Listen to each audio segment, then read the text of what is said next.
Je vais vous parler d'un changement de direction dans ma vie, ma transformation, les conséquences de ma vie terrestre et celle céleste.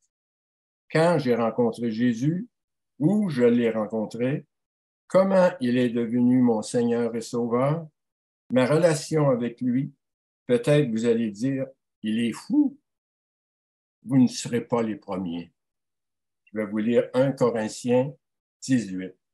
Car la prédication de la croix est une folie pour ceux qui périssent, mais pour nous qui sommes sauvés, elle est une puissance de Dieu. Comme vous voyez, ce n'est pas d'aujourd'hui. Avant de commencer, j'aimerais vous dire que je ne veux pas froisser personne, ni vous offenser, mais c'est mon témoignage. Je ne peux pas le changer. Je débute par une petite histoire qui, j'espère, va aider à mieux comprendre mon témoignage. Il y avait un conférencier qui venait de finir sa conférence, puis à la fin, il dit, s'il y a quelqu'un dans la salle qui connaît Jésus-Christ comme son Seigneur et Sauveur, qu'il vienne ici en avant. Alors, il y a une dame qui se lève, puis qui s'en va tranquillement en avant, s'accourbée un petit peu. Elle arrive sur la scène, et le conférencier lui dit, vous connaissez le Seigneur Jésus-Christ comme votre Sauveur et Seigneur? Elle ne parle pas un mot, elle roule sa sacoche, elle sort un fruit, elle croque dedans, elle le mastique, elle l'avale, et elle lui dit, est-ce que vous savez ce que goûte mon fruit? Ben, il dit, évidemment, non. Il dit, je ne l'ai pas croqué. Ben, il dit, mon cher monsieur, tant et aussi longtemps que vous tournerez autour du fruit, si vous ne croquerez pas dedans, vous ne saurez jamais qu'est-ce que ça goûte. Et c'est la même affaire avec Jésus-Christ. Tant et aussi longtemps qu'on ne l'a pas connu, on ne peut jamais savoir ce que ça goûte. J'ai perdu mon père à 14 ans. Ma mère s'est remariée, j'avais 15 ans. On était 5 enfants. Son futur mari en avait 5 aussi. Ils ont eu une fille ensemble. Une petite anecdote, quand ma mère sortait avec mon beau-père, elle disait à moi, puis mon autre frère, appelez-moi pas maman, appelez-moi ma tante. On l'appelait ma tante. Nous autres, on était jeunes, puis quand lui est arrivé, puis il a demandé en mariage, elle dit, oui, mais elle dit, je vais t'avouer que les deux qui m'appellent ma tante, c'est mes enfants. Alors là, ça en faisait 5. Fait que lui, il dit, ouf, que ça me soulage. Ben, il dit, comment ça? Ben, il dit, moi aussi, je t'ai dit qu'il y en avait 3, mais j'en ai 2 qui sont pensionnaires. Fait que là, on tombait avec 10 d'une claque, ils ont eu une fille ensemble. C'est une petite anecdote. J'étais une personne très, très ordonnée, pieux, catholique, et je savais que j'étais pécheur. Je ne m'en demande pas pourquoi, je le savais, je l'ai toujours su. Je suis entré chez les Dominicains vers 17 ans, avec la permission du curé de la paroisse. Là, c'était un endroit calme, propre, ordonné, propice à la méditation puis au recueillement. Mon travail, c'était de faire le jardin, entretenir les fleurs et la pelouse. C'est là que j'ai tout appris ça. J'aimais nos sorties à l'extérieur, car dans ce temps-là, nous étions très respectés. Ça flattait mon orgueil. Après 3 ans de vie religieuse, j'ai obtenu la permission d'un évêque pour retourner dans le monde, car je n'avais pas trouvé quand même ce que je cherchais. Je n'avais pas encore la paix intérieure. J'avais toujours ce vide. De retour dans le monde, de 21 ans à 24 ans, j'ai vécu comme le monde. J'ai cru à son prétendu bonheur, mais j'étais demeuré fidèle au dimanche et le bon temps en famille après la messe. Dans ce temps-là, le dimanche, on ne travaillait pas. À 25 ans, j'ai rencontré Anne. À 27 ans, 27 ans, j'épousais mon épouse.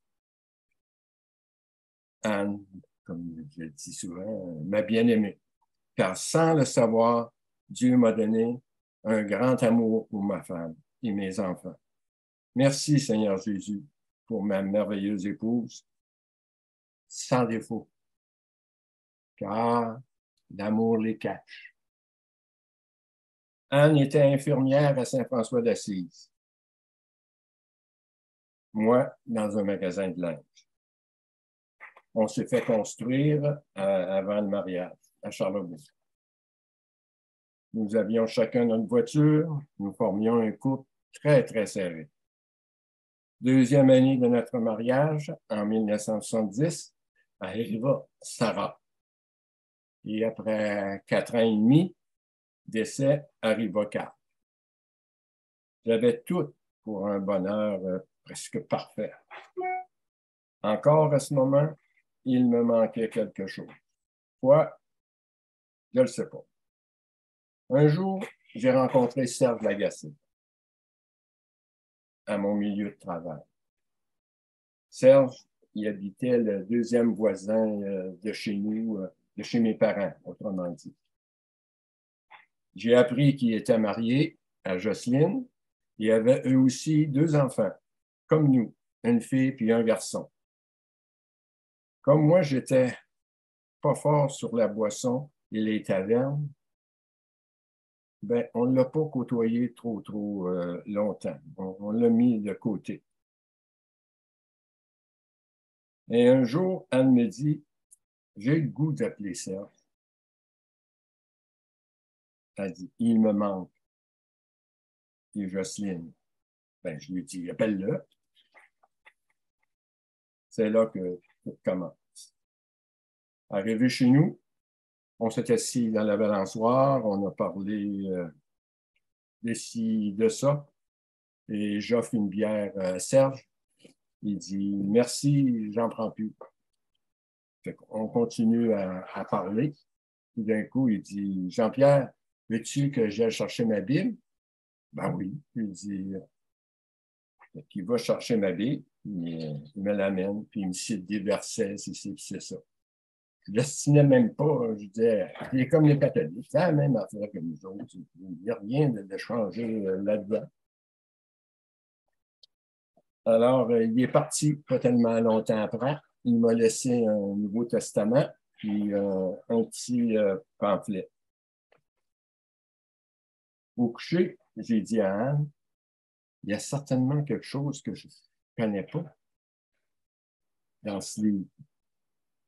En passant, chez les Dominicains, c'était pas une Bible qu'on avait, c'était un bréviaire. C'est pas comme la Bible du tout. Car Serge n'est plus le même. Hein? Je dois vraiment l'admettre. J'ai lu un verset a attiré mon attention. Jean 5, 24. En vérité, je vous le dis, celui qui écoute ma parole et qui croit à celui qui m'a envoyé a la vie éternelle. Il ne vient point en jugement. Il est passé de la mort à la vie. On s'est revus et nous avons fréquenté l'église de Chauveau. Un soir, au souper, Sarah, ma fille, reçoit un appel de Gabi pour une épluchette de blé d'Inde. Et nous pouvions l'accompagner. Alors, moi, Anne, Sarah, son copain et Carl allons à l'épluchette de blé d'Inde. Arrivé à l'épluchette, qui je ne vois pas, c'est Serge Lagacé. On a parlé encore. Il dit, tu n'as pas encore accepté le Seigneur, je ne sais pas comment faire. Là, il prend un verre, puis il dit, regarde, tu as juste à le prendre. Mais oui, mais je ne le sais pas. Qu'est-ce que tu veux que je te dise? J'ai dit, puis un peu plus tard, on a présenté un diaporama, le bateau, un seul chemin.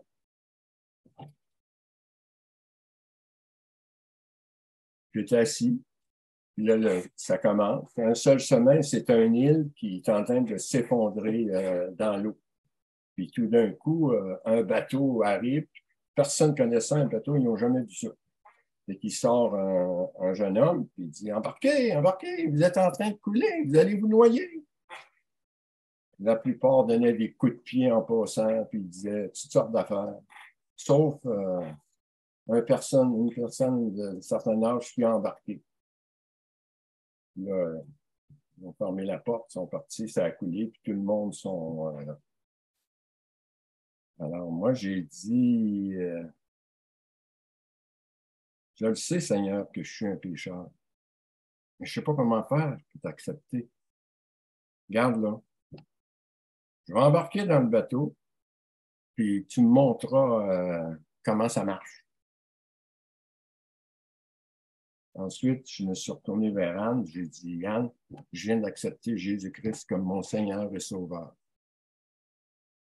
Je ne parle pas. Fait que là, je me lève, puis je dis à tout le monde, j'ai accepté Jésus-Christ comme mon Seigneur et Sauveur. Un petit peu plus tard, ben, elle a fini, Anne est partie parce qu'elle avait été appelée avec le codificateur. Ma fille et mon gars sont partis de leur bord. Puis moi, ben, j'ai retourné à la maison. Arrivé à la maison, je l'ai dit tantôt, hein, au début, j'aimais ça, mais les statues dans la maison, j'en avais. Je m'assois. Fait que je regarde toutes mes images, mes statues. J'ai vraiment plus besoin de ça. Hein, ces affaires-là. Je vais chercher 2 sacs à poubelle verts, peut-être pas, je ne me rappelle pas. Je ramasse tout ça, je mets tout ça là-dedans, puis excusez pour ceux qui aiment les statues, là, mais j'ai tout acheté dans la poubelle. Sauf une croix qu'on avait reçue du prêtre qui nous avait mariés. C'était une croix avec comme 2 anneaux de notre mariage. Anne aimait beaucoup aller à l'église. Après un certain temps, Serge a commencé à me parler du baptême. Quand Anne a compris que j'allais me faire baptiser, elle est devenue triste. Car pour elle, c'était renier la religion catholique. Il dit à Anne, ça fait longtemps que la religion catholique, pour moi, n'est plus là. C'est parce que tu n'as pas saisi. Anne répond, si tu te fais baptiser, je te le dis, et je dis, bon, tu ne renieras pas certainement la religion catholique. Anne, tu le sais, je t'aime. Et je t'attendrai, je lui ai dit, le temps qu'il faudra. Je vais vous lire un autre verset, Matthieu 6, 21. Car là, où est ton trésor? Là aussi sera ton cœur. Quelque temps plus tard, Anne a rencontré le Seigneur Jésus. Et nous nous sommes fait baptiser ensemble. Avant de terminer, j'aimerais vous parler d'un cas d'évangélisation avec 2 Québécois. On est rentré dans une maison. J'étais avec 2 Québécois.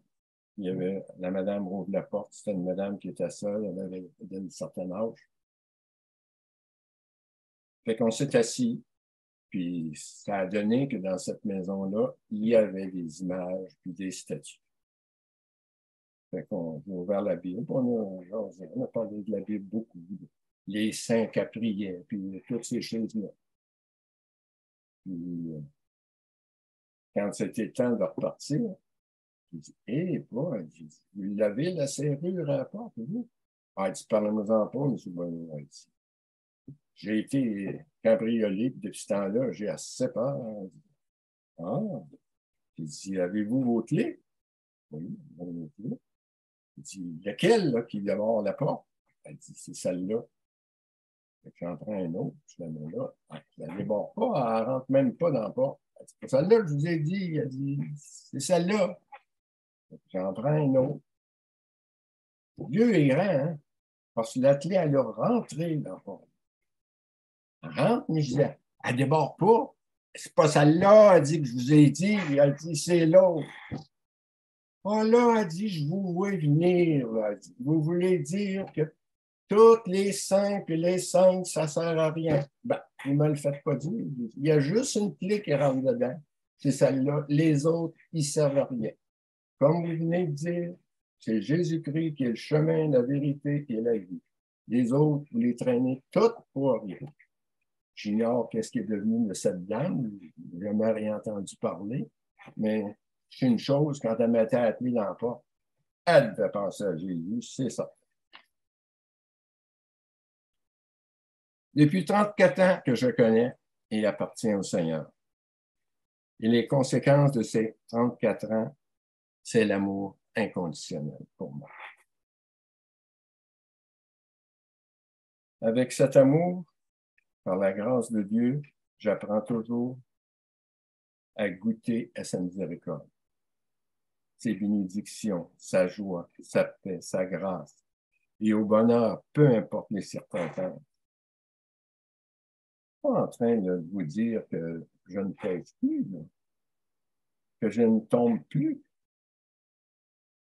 qu'à travers mes faiblesses, je peux goûter l'amour de mon Seigneur et Sauveur. Je vais vous lire encore un dernier verset, Psaume 32, verset 8.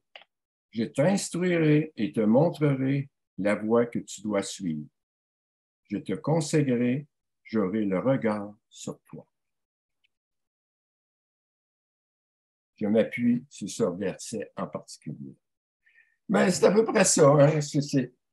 Comme j'ai dit, j'ai toujours su que j'étais pécheur. Demandez-moi pas pourquoi. Je ne sais pas. Je ne savais pas comment faire pour accepter le Seigneur. Quand j'ai compris, quand j'ai embarqué dans le bateau, ça a tout déclenché, j'ai tout compris. Je ne me rappelle pas par cœur, mais ça fait un bon bout de temps que je vis pour le Seigneur. C'est merveilleux. Ça ne s'explique pas. C'est comme le fruit. Il faut croquer dedans. Si vous ne croquez pas dedans, comment vous feriez tout le tour, vous ne saurez jamais ce que ça goûte, une vie avec le Seigneur Jésus.